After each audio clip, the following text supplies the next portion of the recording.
I, 28, am getting married today to my fiancé, 30 Mawan. It's the legal document signing and our ceremony is on Saturday. I haven't slept in 24 hours. I just am feeling so much anxiety. For reference, we were together, living together for about 3 years, before becoming long distance for 1.5 years. I'm back in the country for a week to visit him and family and to have our wedding. For the last month, he has been ghosting me for sometimes even weeks at a time. I know it's because he's going through a mental health crisis, but no matter how much I tell him, his actions are causing me pain and straining our communication. He can't change. When he goes through rough times, he absolutely shuts down for everyone, especially me. It hurts so much every time knowing that even the person he says is his best friend and future wife, he doesn't trust or respect enough to share or ease his pain. I thought coming back to the country and the marriage would wake him up from his ghosting tendencies this past month, but it's not. He had a very important meeting at work yesterday that either meant he'd get a raise or be unemployed, and now I don't hear anything from him at all.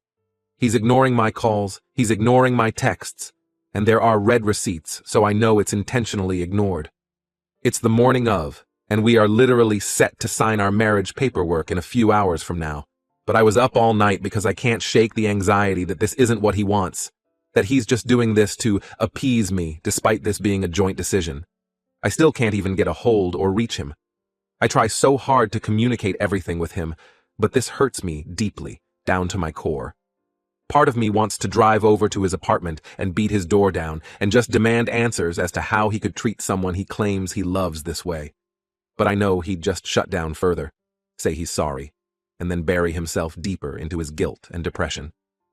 How can I be supportive through his mental health crisis, while also keeping firm on the "this is 500,000% some disrespectful and harmful behavior that is absolutely unacceptable, in my opinion"? When we were about to be long distance, he begged me to try it out, because I knew his inability to properly communicate his feelings would be miserable over long distance. But he begged me and promised he would change. I would say he did improve, but if this last month has shown me anything, it's that I'm about to marry someone who has no qualms and sees no consequence in ghosting your spouse for weeks at a time. This whole thing gives me so much anxiety, I have no idea what to do.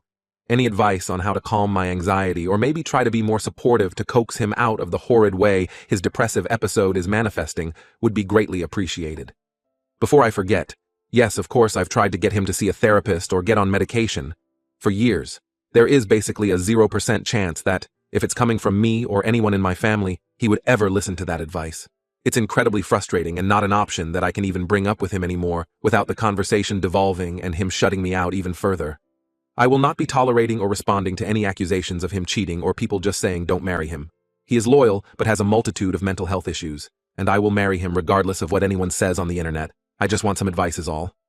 Edit. I won't be reading anything anymore, and please stop messaging me. If you see a woman who is genuinely struggling with something and clearly has no one else to turn to for advice other than random people on the internet, and your response is to ridicule her and call her an idiot, then congratulations. My last idea of seeking help has failed. Clearly I had no one else to go to, it's my wedding day, and I'm on Reddit. I don't know why I expected anything less than hate messages and ridicule. Maybe there isn't some magic way to help him through this period of grief, but I didn't think I deserved to be sent all these cruel messages so instantly. To the people messaging me and calling stupid, idiotic doormat and that I deserve whatever unhappy life awaits me, you've won.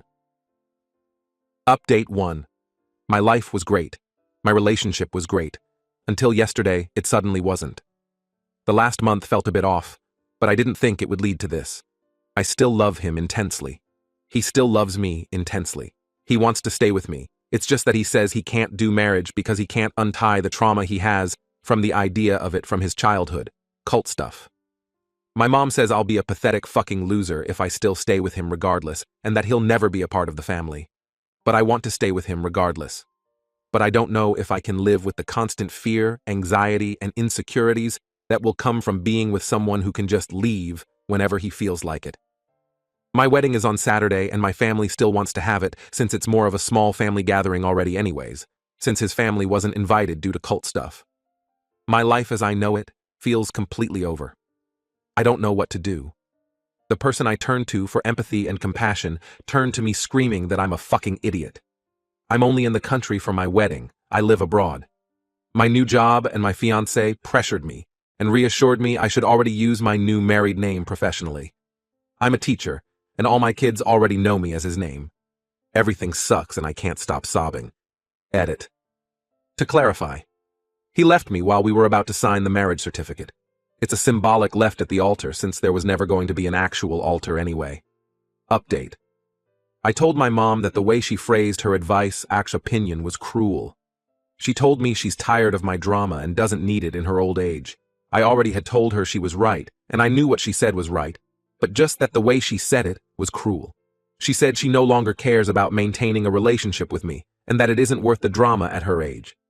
I apologized, because she's right. I'm a piece of shit who never saw that this situation hurt and humiliated her too. I wanted to just have this be a nice party with friends and just spend time together. I'm going to try my best to keep my negativity inside so it doesn't spoil the mood, and maybe there's a hope to salvage it as a good party. But I think once I return abroad, that this will be the last time my mom will ever speak to me again. I don't know how I could repay her for all she spent on this wedding, but hopefully removing myself from her life will maybe make her life more peaceful and less stressful, even if it destroys me. As for him, thank you all so much for your kindness, advice, and perspectives. It truly makes me feel better to read the comments, even if they hurt, and I deserve it. We will be talking about it tomorrow in person, and I've scheduled an emergency therapy appointment for myself for tomorrow morning. I've never done therapy before, and I'm scared, but I know it's what I need. I'm so angry at him for ruining my entire life that I don't know if the love I have can salvage this. Update 2.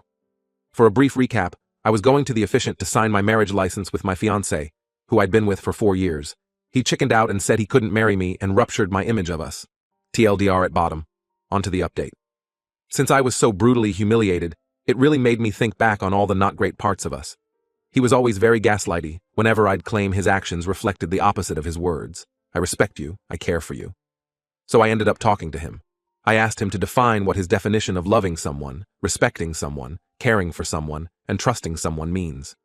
Needless to say, they were twisted and not healthy at all. I tried to make him see that, and he had a few moments of holy shit. I think you're right. I don't actually trust or respect you. Now, just because he admitted it, didn't mean the crazy selfish actions didn't continue throughout the entirety of the conversation. It was so crazy how I'd never been able to articulate it in a way to where he actually understood before. He actually had the gall to say, wow, we should have had this conversation a long time ago because of how much he was realizing he was treating me like trash, then gaslighting me about it. I was like, bitch, I've been trying to tell you this for years, but you never respected me enough to listen, and I was always too emotional to articulate it properly. Anyways, he wanted to do marriage counseling with the intent to marry at the end. I told him I'd rather break up because the power dynamic is too shifted, and I don't feel like it's salvageable. With how he was listening to me and finally acknowledging and understanding me and his own actions, I was hopeful for maybe a friendship one day in the distant future. But after a teary, bittersweet goodbye, he absolutely ruined it with yet another selfish action right at the last moment. I didn't want to be touched or do physical affection for multiple reasons. One of the main reasons being he uses it for comfort when he's feeling sorry for himself.